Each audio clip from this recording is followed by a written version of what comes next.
sorry. Did I wake some of you up? Were you trying to get to sleep? Not on my watch, you're not going to. Let me mic up here. How you doing, Mr. Bones? You scare me. That's good, because I want to keep you awake. Look, I think our hearts have matured enough that we're used to seeing days pass, and although it may be a bit confusing, a little disturbing, we don't get down. We don't get down until that music's playing in the clouds, and then we're going to get down, and we're going to have a cloud party, and then we're going to go to the fun table, and we're going to laugh and sing for about 7 years before we come back and do some smoting, okay? So look, faithful as our Father always is. You know, I was at perfect peace with this. I'm like, you know, I'm excited. I'm confident. My heart is fixed. My heart is established, trusting in the Lord. But at the same time, there's like, okay, is this really going to happen? Is this really going to happen? I said, well, if it doesn't, I'll probably suddenly find more information that magically comes from our faithful Father. And so as the day was passing, and I thought about my promise to you to come back and speak, and I thought, you know, Mr. Bones, I got nothing. I got nothing either. And I was like, you know, this was too perfect to pass. The last trump of the Jubilee was just too perfect. All the meanings of the Feast of Trumpets and the Atonement, just too perfect. So, you know, that one sliver I had, that one sliver was, okay, judgment was sealed, which it was. In the heavenly courts, it was. But I wondered, is there a time period between judgment being sealed and the execution of said judgment? And lo and behold, our beautiful friend Sabine Vlaming, which I will post right here. Look at this beautiful message posted just today. After the books are closed, what happens? And notice how many views she had when I was taking this screenshot. Yes, well, I'm not going to spoil it because I want you to go and watch it, but just beautiful. And I love how we all receive pieces of this puzzle. And if we work together, it becomes a very clear picture. And that's our Father's method. Work together! Thank you, sweet Sabine. Comes through in the clutch. God bless you, my beautiful sister, with the lovely speaking voice. Wow, just like butter. And she came through, and you just got to listen to especially this video. They're all absolutely amazing, but specifically this one, After the Books Are Closed. Wonderful surprise. Just listen to the beginning. It was just music to my ears, you know. But I went into, this is how I talk to the Lord. You know, the Lord has never appeared to me in a dream or stood by my bedside or talked to me audibly at all. But his word says that if you inquire in his temple and if you dwell in his secret place, that he will lead you and he will order your steps. So this is how I hear from the Lord. And so I prayed and meditated on, well, Father, if this does pass, where will you lead us? You know, this seems so perfect. It's like we're at an end, right? And so I started dwelling on it, and I asked him. I said, order my steps through your study, so I know even what to study. I don't even know what to look for. I mean, I feel like we're done. We're here. And so I started to think on tabernacles. Interesting fact, if you go to your Bible app and just put in the search tabernacles, I mean, just hundreds of entries. It may be one of the most used words in the entire Bible. Clue number one. And I was thinking, okay, I know we've been here before. You know, every time trumpets passes, we're like, well, is there something with tabernacles? And I know they blow trumpets, but I wasn't fresh in my memory of what they were. So I was like, now, do they blow trumpets? Are there trumpets in the Feast of Tabernacles? And I'm not just talking about, blow one trumpet and call everybody to the tabernacles, but is there like a big deal trumpets? Well, okay. We've been talking a lot about the prophecy in the Psalms and J.R. Church. And we're about to hit we're in Psalm 120 that starts the Psalms of Ascent. Well, the Psalms of Ascent are 15 psalms that are sung by the priests, the Levite priests, as they ascend up the 15 steps to the temple of God during, you guessed it, the Feast of Sukkot, the Feast of Tabernacles. So 15 is judgment.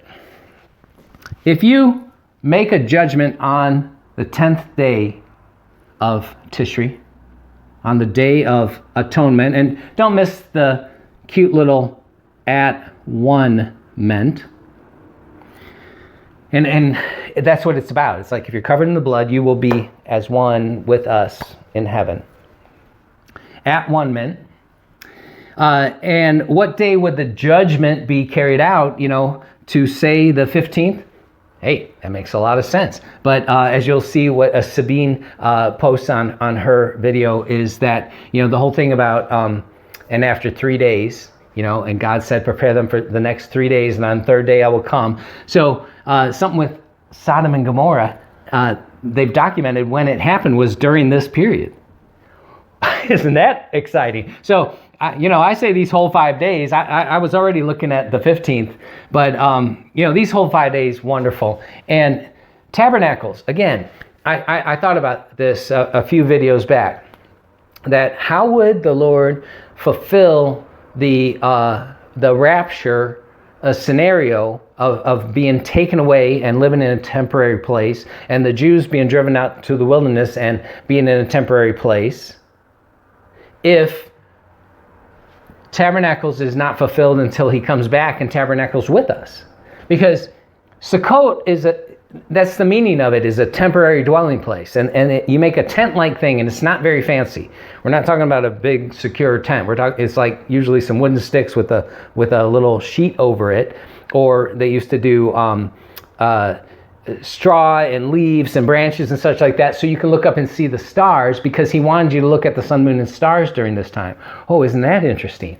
That maybe there'll be an amazing sign in the sun, moon, and stars, like George has showed us, and Sabine also talks about that and talks about many more. So this whole thing is about being somewhere else, but this temporary dwelling place is called a huppah, which is related to the clouds. So us being in the clouds is the fulfillment of tabernacles. Further, there is an understanding of the menorah, 7-branch menorah, and then there's a 9-branch menorah, which I think possibly after we come back, the 9 will be the new one. I don't know.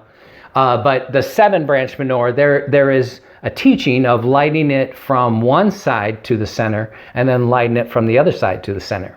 So that'd be tabernacles, atonements, trumpets, if you did it that way. But we humans, we especially Gentiles, assigned the names of the feasts to the 7-branch menorah. I don't know if that's even a thing that's understood in the Hebrew or Torah or Tanakh or anything. Okay, so that's kind of a cool thing. I think Scotty Clark might have been one of the first that started that, and so it doesn't that doesn't really mean anything of critical value, if I may. So, Sukkot, temporary dwelling. The 7th month, Tishri, the fall feast. Trumpets, there was an alarm. I say that's already been fulfilled. There's been an alarm over the past several years, like at least 4 years. But no problem. He can fulfill that with just blowing some trumpets. Day of Atonement. He's going to fulfill that at the end, we know. Was it a dual fulfillment again? He already fulfilled it when he was born into this world, and he was circumcised on the Day of Atonement. And then he dwelt in a temporary place in a manger during the Feast of Sukkot. But they also fulfilled that he tabernacled with us because he was brought to the temple during that time, and he was on earth with us. So, there's no need to get down, like I said, until we're up there, and then we'll get down, and we will really enjoy it. So I don't really want to go into a full teaching so that I can get this out immediately tonight. We're still Tuesday night, I think a few hours before midnight, and I just, when this became so clear to me, I was like, I can't wait. I got to get this on. I know. I'll post a more complete with the teaching and the verses and everything else and the sun, moon, and stars. But I just wanted you to have a smile and a good night's sleep and a happy Wednesday until we can post again. So back to the trumpets of the Feast of Sukkot, or the Feast of Tabernacles. There's 21 trumpets blown during that time. The 21 trumpet blasts are linked to the 21 judgments. Feel free to pause this and look at it more clearly. But the 21 trumpet blasts that we are told about in the book of Revelation are blown before the high priest entered the temple. He unleashes a series of 7 judgments and then 7 more, and there's a pause in between each one. So these fit with the 15 Songs of Ascent. So they sing the 15 Psalms of Ascent as they're walking up the 15 steps to the temple of God, and they're all about the rapture and the end times culminating, and then they blow the 21 trumpets, which brings us back to Joshua. So let's jump back to Joshua 6, and I'll show you some of these verses.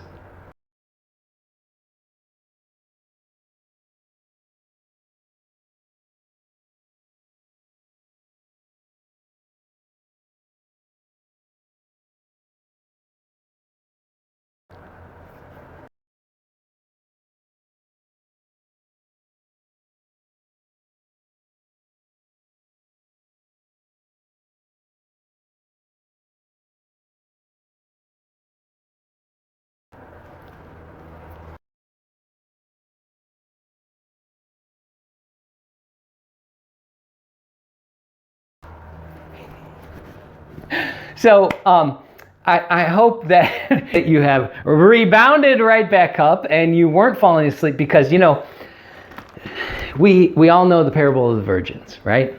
And it said while the bridegroom delayed, and what did we just read the last time in Habakkuk? It says, though it seemed to tarry, because we seem to think it should have been there.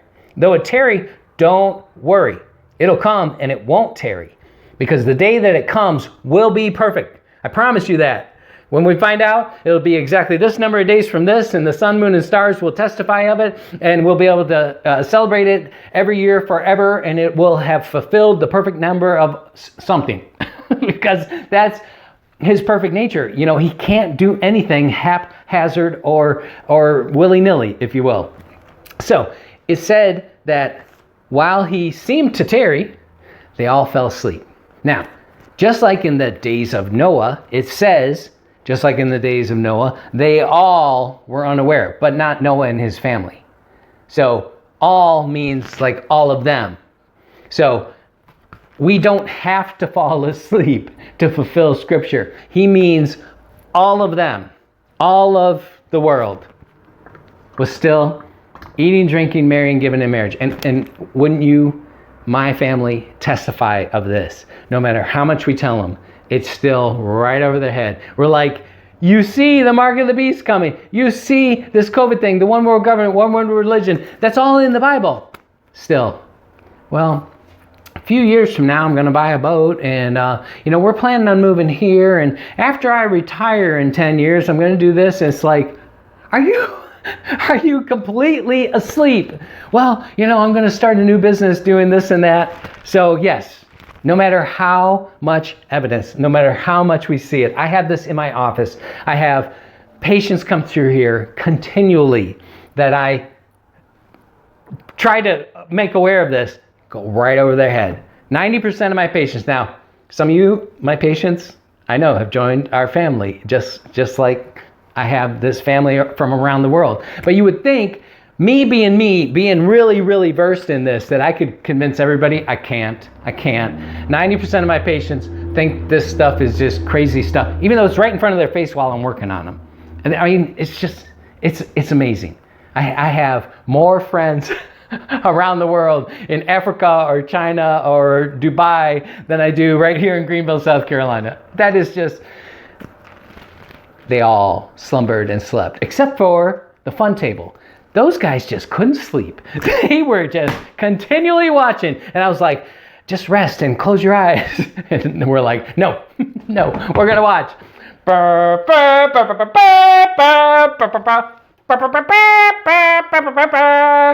Sorry, Bonesy. I get so excited I dislocate his jaw. But I'm with you, brother. Okay, I will see you again soon, and I'll have a more complete teaching. But go check out Sabine's, all of her videos. Look, I'm still happy to look at the possibility of moving a whole nother month because of the fall equinox and certain rules that I don't understand. That's not my gig. And, George has already been talking about things. The big thing that happens on this start of Sukkot is Venus is right in the heart of Leo. And, the morning star will rise in their hearts. That's super huge, high watch time. And who else are we looking at? Oh, yeah, with the whole Noah's Ark scenario, if it truly was second month, 17th day of the second month, we have too much to look at to ever be like, oh, I'm so down, it doesn't seem like it'll ever come. So let's end with a prayer, huh? Let's end with a prayer. Abba, my Father, who art in heaven, hallowed be thy name. Thy kingdom come, thy will be on this earth and everywhere as it is in heaven. Give us this day. And I'll see you soon. Love y'all. Bye.